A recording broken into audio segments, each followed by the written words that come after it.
கர்த்தருடைய பரிசுத்த நாமத்திற்கு மகிமை உண்டாவதாக.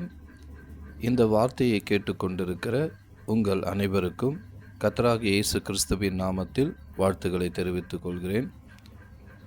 இந்த நாளிலும் கூட யோபுவின் புஸ்தகம் 8ஆம் அதிகாரம் 7வது வசனம் சொல்லுகிறது, உம்முடைய துவக்கம் அற்பமாயிருந்தாலும் உம்முடைய முடிவு சம்பூரணமாயிருக்கும். இந்த வார்த்தைகள் வாழ்க்கையில் அநேகருக்கு மத்தியில் ஒரு வேளை அற்பமாக எண்ணப்பட்டிருக்கலாம். அல்லது அநேகர் நினைக்கலாம், நான் பிறந்ததில் இருந்து என்னை எல்லாரும் அற்பமாக நினைக்கிறாங்க, என்னை எல்லாரும் ஒதுக்குறாங்க,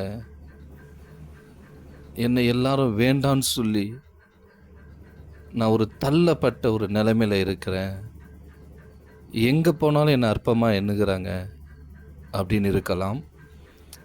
அல்லது குடும்பத்தில் உள்ளவர்கள் மூலமாக அற்பமாக எண்ணப்பட்டிருக்கலாம்.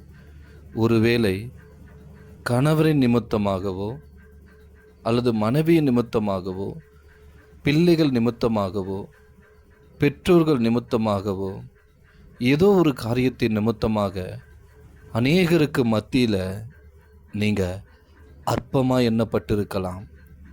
ஆனால் கர்த்தருடைய பார்வைக்கு நீங்கள் விலையேற பெற்றவர்கள்.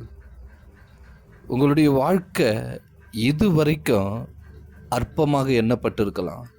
அல்லது நீங்கள் செய்கிற ஏதோ ஒரு சின்ன வேலையை அல்லது சின்ன தொழில் நீங்கள் வைத்திருப்பீங்க, மற்றவங்களுடைய பார்வைக்கு அது அற்பமாக எண்ணப்பட்டிருக்கலாம். ஆனால் கர்த்தருடைய பார்வைக்கோ விலையேற பெற்றவர்களாக நீங்கள் காணப்படுகிறீங்க. அதனால தான் ஆண்டவர் சொல்லுகிறார், உம்முடைய ஆரம்பம் அற்பமாக எண்ணப்பட்டாலும் முடிவு சம்பூரணமாக அவர் மாற்றப் போகிறார்.